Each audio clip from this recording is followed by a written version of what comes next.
Hey YouTube, it's Cody and Christian, and we are back for our very final rule that we follow. That we've been sharing our principles for a while, and this is number 35.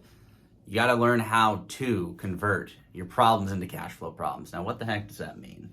Well, converting problems into cash flow problems simply means that if you don't have a whole bundle of cash, you spread it out over time. You want to make sure that you have enough income to cover expenses. Sometimes you will come up to either a big capital expenditure, you have a partner that you want to buy out, whatever the big expense is.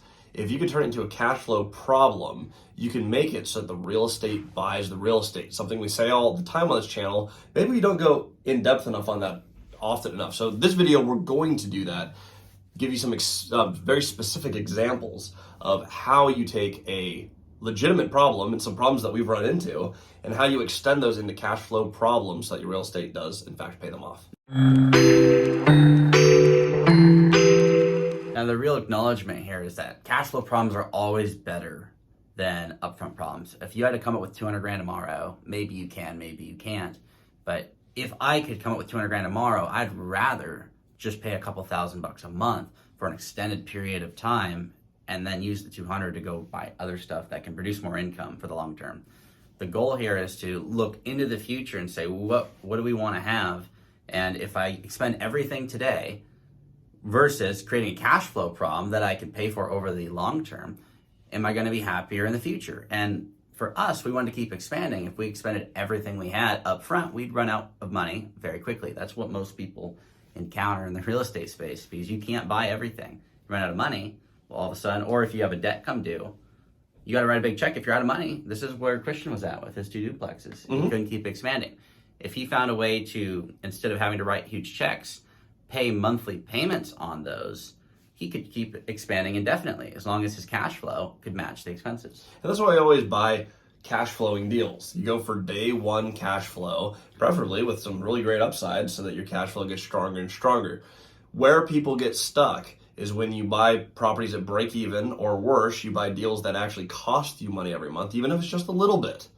The problem is if you have a deal that negative cash flows $1 or more, but you have that limit of there's no positive cash flow, there is absolutely no way to turn a major problem into a cash flow problem. You can't cash flow it with that negative cash flow. That's why that day one cash flow is so important. For example, you buy a property. 3 weeks later, there's a problem with the roof. It didn't come up in an inspection. You weren't expecting it that quick.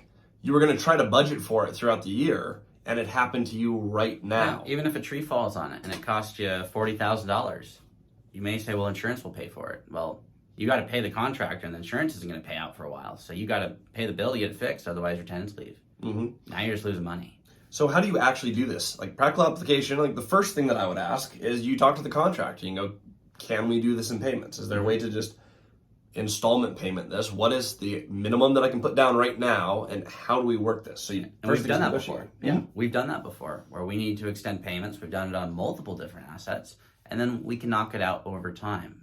In real estate, it's not like just clicking a button. You do have to fix the problems, but it doesn't happen overnight.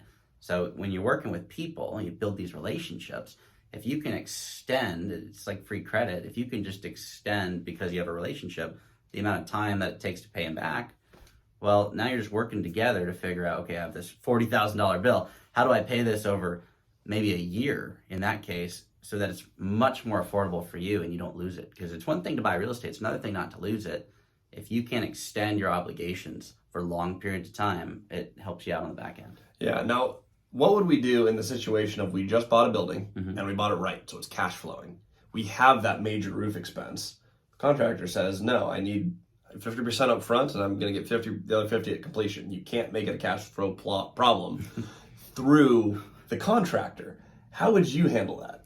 Well, if you have cash flow, the nice thing is you can borrow against cash flow. And so I would try and find a way to borrow the money from someone else and then pay them back over time. You can do this as a second mortgage. You can do this as a 0% 18-month promo credit card. There's so many ways to get money, but it's really hard to do it if you don't have cash flow, which is why we built all of our other principles first, and this followed the latter half. But if you can turn upfront problems into long-term problems, especially with real estate, which is a long-term game, it's much easier to not lose your real estate.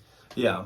Now, another example that I wanted to give for practical application is, say you're going to buy out a partner. Cody and I do we talk about debt and equity. Sometimes a deal doesn't have a ton of cash flow up front. So you bring on an equity partner who can wait for payments as the property gets improved. Yep.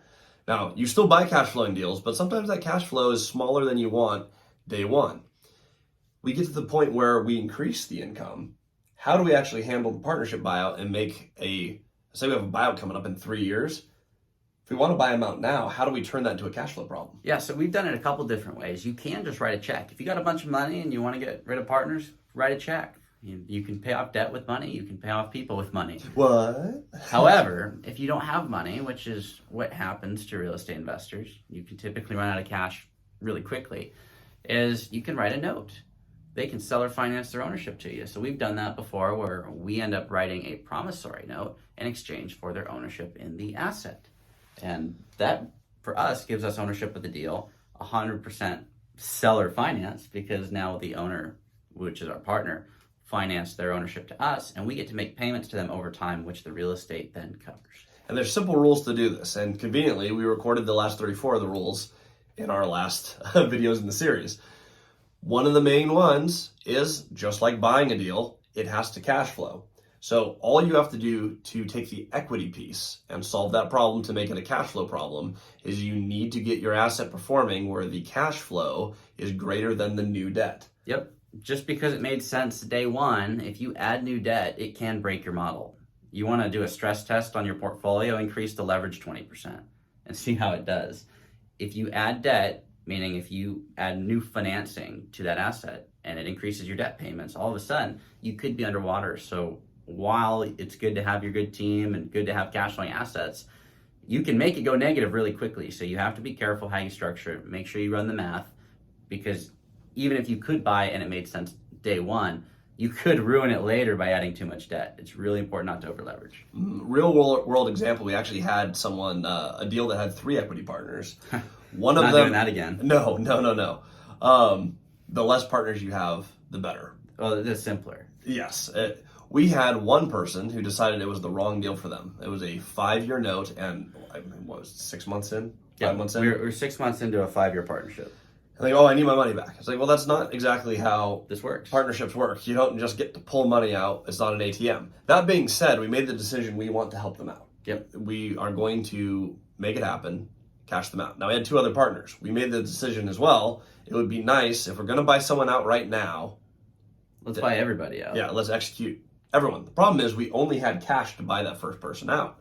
So we spent our money on them. That's option A, right? Yep. We use money to pay off our debts. And eventually you do have to do that to your debts. Yep.